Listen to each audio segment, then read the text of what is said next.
What? How can somebody be trying to help? It must be somebody who's being paid to spread a conspiracy that my tone to it pickups and tuners don't affect my sound, because that's a whole lot more likely. Oh no, they're on to me.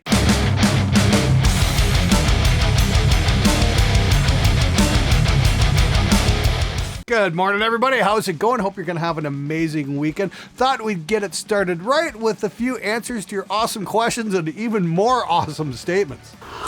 I'm shooting this one about a week ahead of time because I want to take a couple days to go up to Toronto next week, and so I'm trying to get some stuff out of the way and make sure you guys are still in the loop. Got lots on the go here on the show. Going to be taking a look at a really cool new stereo compressor from Stam Audio. That's going to be really fucking awesome. And I'm also going to be taking a look at a $2,200 solid body electric from China. Oh no, what's that all going to be about? Make sure you watch the show and you're subscribed and all that kind of stuff so you don't miss that one. That one's going to be an awful lot of fun. Hell, that video might even be out now. Speaking of videos that came out, make sure you didn't miss my I really regret not doing this sooner video, which is my deep dive into the much hated Celestion T75, where I figure out how to actually make it work on a record. And honestly, if you mic it up correctly, it sounds fucking amazing. Anyway, let's get to your comments and questions right now. Well, your blind test is invalid because we didn't get to see them. So, like in a blind test? Afraid so. Leaving the guitar players to complain about having to use their ears about something. What do you think of guitarists who insist on tuning to 432 Hz and claiming it sounds better because it's in tune with the universe?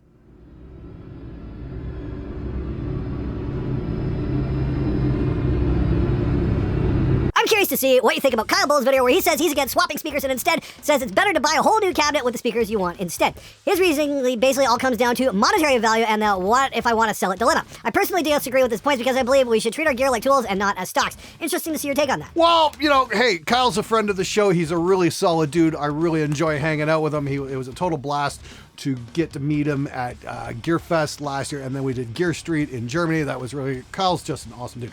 And I do appreciate his take on things because he's looking at things much more from an investor kind of perspective, and that's how he does his show. That's how he got started, with buying and selling used gear, helping people out, make choices and that sort of thing. And that's totally fine, coming from his perspective. However, this is Spectre Sound Studios, not Spectre Sound Gear Exchange. My primary concern is getting the client the best possible results I can, and that means changing speakers out. So that's the advice I'm gonna give. If you're not getting the kind of guitar sound you want, you might want to think about upgrading your speakers, because chances are the rest of your signal chain is probably perfectly fine. And the one thing holding you back is the one thing you never think about, and that's your guitar speakers. I think we can say this. I think we're both right, depending on the perspective. If you want to make an investment, talk to Kyle. If you want to get great guitar sound, well, hey, you came to the right place. All right, guys, next up, we've got a comment from Mr. Constant Novak 6092. And this is regarding my video about how to get your guitars to work in a mix and why your guitars might be sounding like shit in a mix. This is his spin on things. Well, I understand the idea that drums and bass has to be pre-recorded in order to dial in the perfect tone and do all the stuff to attain a good mix. But the problem I see is that from a composer perspective, that maybe as a guitarist and inspiration can come when you mess with various amps or presets of amp sims. So the core idea is cast in guitar then is, well, I have to do bass and drums for this. And there's problems start to appear. But I'm going to say there are guys, myself included, that do that kind of workflow, mess with the guitar, and will then sing. And others start with some cool drum grooves. Okay, put the bass. Wow, it's a cool idea. And then let's put the guitars. But I could never do that. I'm going to defer to somebody far more wise than me. That is why you fail. All right, guys, just going to break in for a second here and let you know, hey, check out Spectre Digital. This is how I get to fund the show. This is how I get to do cool things like buy awesome instruments and review them completely free of any corporate fuckery and all that kind of stuff, and give you guys the straight deal. I can afford that by doing things like, you know, making software and that sort of stuff. So, hey, check out Element Bass. It's got the bottom end you're looking for your guitar sound. It sounds like this.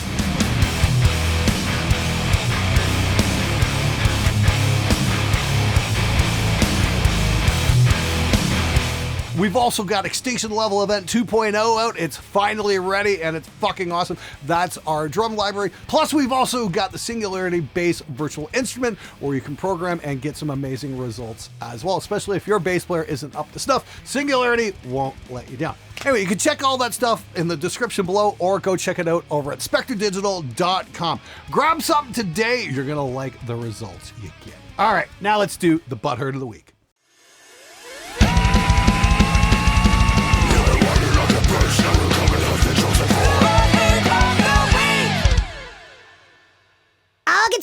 same. It's the speaker, or IRs, because you sell one. Well, it's the speaker that makes the biggest difference because I've spent 20 years researching that and can actually back up my claims with real verifiable evidence. And what's more is I can actually teach you guys how to do the same thing. That's going to be in an upcoming episode. So maybe, I don't know, hit the fucking subscribe button and pay attention. You might just learn something. By the way, I want to give a great big shout out to the 583,000 of you motherfuckers who tuned into the show last week and didn't hit the subscribe button. I'm like, really? That many? I mean, like, seriously, if you guys would just hit the subscribe button, I could literally get my gold play button on the inside of a month. And for that, I need your help to make it happen. It's not like it costs anything. Do me a favor, hit the button. It'd mean the world to me. It really would. The point is, I never actually said that all guitars sound the same. I said they sound very similar to each other, and the differences are not nearly as pronounced as the marketing would have us believe. Never ceases to amaze me how upset people get over things I never actually say. I never said all guitars sound the same. You're responsible for your own conclusions you draw from the evidence I present. Now, I could continue to hand you snarky comments and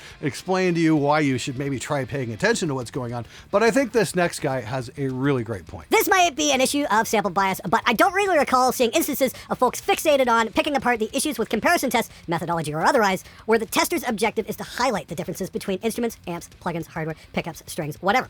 People seem to be way more motivated to voice detractions when the test's assertion is that things sound alike for some reason.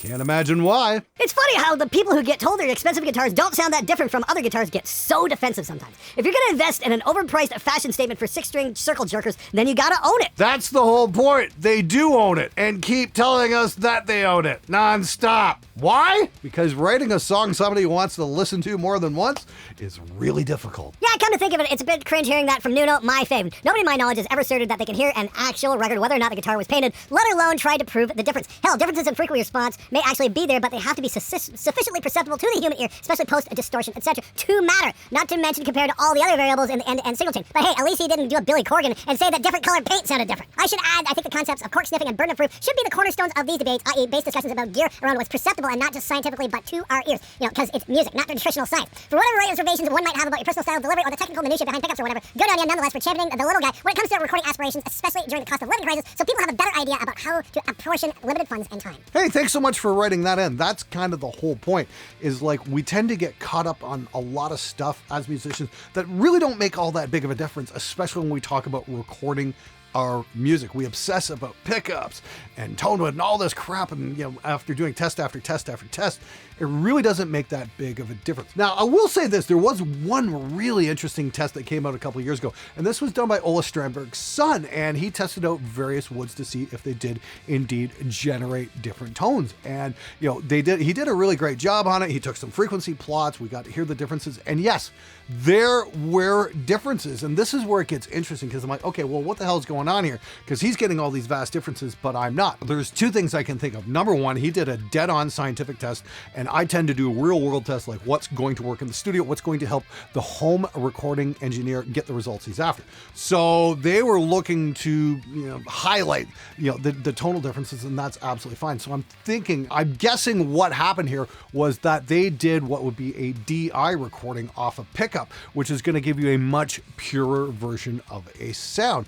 And I use DIs all the time, but then I take those DIs and run them into amplifiers because that's what we use in recording studios. Now, when we did the shootout there between the PRS and the Les Paul and the Harley Benton and all that kind of stuff, we got very, very small differences. We did get differences. We didn't get gigantic differences because we were going into an amplifier and not just a DI. And this is the thing. We record guitars through amplifiers or simulated amplifiers. And amplifiers, guitar amplifiers, by nature, alter the sound. And we used one of the finest clean amps in existence, a Two-Rock. And that altering of the sound really does narrow the gaps from guitar to guitar to guitar to something very minuscule, just where you could even say it's kind of inconsequential in the grand scheme of things, especially when you're talking about recording guitar as part of a musical ensemble. Now, I get it. Guitar manufacturers want to highlight the quality of their instruments and lead the customer to believe that if they buy brand X of product, they're going to get some kind of tonal advantage. one way or another. But in test after test in here, that's just simply not the case. The guitars sound slightly different from one another. But if we're talking humbucker to humbucker to humbucker, the differences really aren't worth mentioning. Bottom line here is, doesn't matter if you're buying cheap or you're buying expensive. If it plays good, if you like the way it looks and it feels good in your hands, that's the guitar for you. It's amazing how these tone experts, special ears, can hear the differences between mahogany and basswood or polyurethane and nitrocellulose, but can't seem to hear the words hot, high gain, or when recorded and played back, they come out of Glenn's mouth, often at very high volume. They can't even hear it at low gain. But then again, they'd probably have to stop playing with themselves for 10 seconds, stop staring into the mirror and look around and actually try learning something for a change. And that's the problem. A cup that is full has no more room for anything else, including new knowledge. There's the Iron Maiden albums that got remastered and they felt weird remastered. I would love to have an analysis of what went wrong and what went right between the versions. Hey, that's such an interesting point. You know, I remember in the mid-90s, I went out and got myself a copy of Peace of Mind on CD. Remember when we used to buy CDs? Yeah. Pepperidge Farm remembers. Seriously though, I remember I loved that disc and I drove around with it like all the time and listened to it, and it was fucking great. And then one day it got stolen out of my car. I'm like, motherfucker. So I went out and bought a new copy, and it was the remastered version. And it just didn't have the same impact. Something happened there. I don't know what the fuck happened. So I've still got the remastered copy. I would love to see if I can dig up an original master CD of Peace of Mind and compare the two, put them up on a scope and see just what the fuck happened. Because I don't know what went wrong there, but something definitely did, and that record was nowhere nearly as much fun to listen to with the remaster. And that really makes me wonder if we've been just killing our music in the last 20 years or so with bad masters. That's something I definitely want to investigate on the show. If that's something you want to see, leave a comment below. Let me know. Glenn, I just got an oversized Lady 2x12. How does cabinet size impact the sound? I got it for $100 USD because it has some vintage Radio Shack guitar speakers in it. I think they sound good, but I haven't done an A/B with my creambacks just yet. Well, that would be the first thing I'd recommend doing, is make a recording with those cheapy Radio Shack speakers, drop your creambacks in, and then do an A/B comparison. I think you'll be shocked by just how big of a difference you actually hear. Now, I'm not an expert on cabinet size at all. I'm going to just recommend you check out Jim Lill's video on cabinets, because turns out guitar cabinets do have a pretty giant fucking impact on your guitar sound. In my own observations, it seems the cabinet tends to affect the tone at like 500 hertz and below. So it's more of a low end thing as opposed to a top end thing. But cabinet geometry is the thing. And you know, 2x12 is definitely going to sound different from a 4x12. And an open back cabinet's going to have a whole lot less bass than a closed back cabinet. Weird, I know, but I did a video on that a couple weeks back where I did some frequency plots, and you can see the open back just had a huge scoop out right around 100 hertz. Fascinating stuff, that's for sure. But congratulations on digging up a cool 2x12. Drop those creambacks in, man. I think you're gonna like the results you get. To follow up on the old school metal sound, how about a discussion on old school metal drums like Early Wasp, Queensryche, Ozzy, and Crew? Hey, what about Priest, man? Rumble, kick, snappy rifle, snare, howitzer toms. Every time I try to talk to someone who even remotely mixes anything about it, just look at me like my Down syndrome is suddenly showing or something. Yeah, I know they're not used anymore, but fuck, they sound awesome, and I want to emulate it, and I want to make it my own. You know what, dude? I'm kind of doing a bit of a deep dive into an old school 80s style snare production technique. I've been studying some Andy Wallace videos and you know, doing some old school style mixing on the analog section of the Neve here. And gotta say, I really like the results I've been getting. That's for sure. So you can look for a couple videos on that style thing. I've definitely got the snare thing figured out. As for toms, you can check out the video I did with Paul Lonnie when he talked about mixing Megadeth's Peace Cells. It was just, you know, SSL, EQ, and compressor on the board. That's it. No samples or anything like that, and it was all just Gar Samuelson. That record has a magnificent tom sound, but once again, don't get the remasters. Look for the original copy if you can find one, because the remasters have been weighed, measured, and been found wanting. Glenn from another Glenn, probably close in age. Can you give me a couple of examples of metal songs where the mixes you thought were exceptional? I've been playing for over 50 years, never tried to record myself, but I'm starting to learn about it, mostly by watching you, and I am subscribed. Thank you very much for that, Glenn. Cool name, by the way. So, would love a few reference points in the forum of songs you think were mixed very well. Thank you, sir. Keep and hold the flame. Ah, okay, great. I need to do a video on this at some point. Some, you know, the records that really inspired me. But I would definitely recommend checking out Judas Priest's British Steel. The drum sound on that record is phenomenal. That's the drums set up in Ringo Starr's foyer with this big staircase and whatnot. But they just got a magnificent drum sound in that place. Fucking cool recording. That's the only record they ever did in there. and it's definitely one of a kind, that's for sure. That band was definitely firing on all cylinders on that record, and it's live off the floor too. That band just knocked it out of the fucking park on that one. Other great sounding recordings, of course, Metallica's The Black Album. If you check out the DVD, A Year and a Half in the Life of Metallica, it is a fucking goldmine of production tips and tricks if you're paying attention. Seriously, that's one of metal's best sounding recordings ever. Another one would be In Flames Clayman, just amazing guitar sound on that. A couple other real favorites would be Corrosion of Conformity's Blind, that came out my last year of college, so that would have been like 92, and that record just sounded unholy in terms of heaviness. Go check out songs Dance of the Dead and Damned for All Time and Vote with a Bullet. Wow, what an amazing production. I really got to get John Custer on the show at some point. We were talking a little bit on Facebook about having him come on, and this is just before COVID happened. I should really reach out to John and see if he wants to do some kind of a Zoom call or something, because I'd love to pick his brains about how they made that record, because it just sounded fucking magnificent. And another one for great production and live off the floor kind of feel would definitely be Caius's Blues for the Red Sun. Go put on the song Green Machine, crank it up to 11, and watch your hair get blown back. That album just absolutely fucking rips. All right, everybody, that's it for this episode. Hope you're going to have an amazing weekend. Please stay safe out there. And if you want to get crushing bass tone, make sure to check out Element Bass over at spectredigital.com. Links in the description below. And if you're one of the 583,000 people who watched my video last month and didn't hit the subscribe button, please do me the favor. I really, really, really do want to get that gold play button. Help me get to 1 million. You can make it happen, and it costs you absolutely nothing to do. Thanks again. I'll see you guys next week.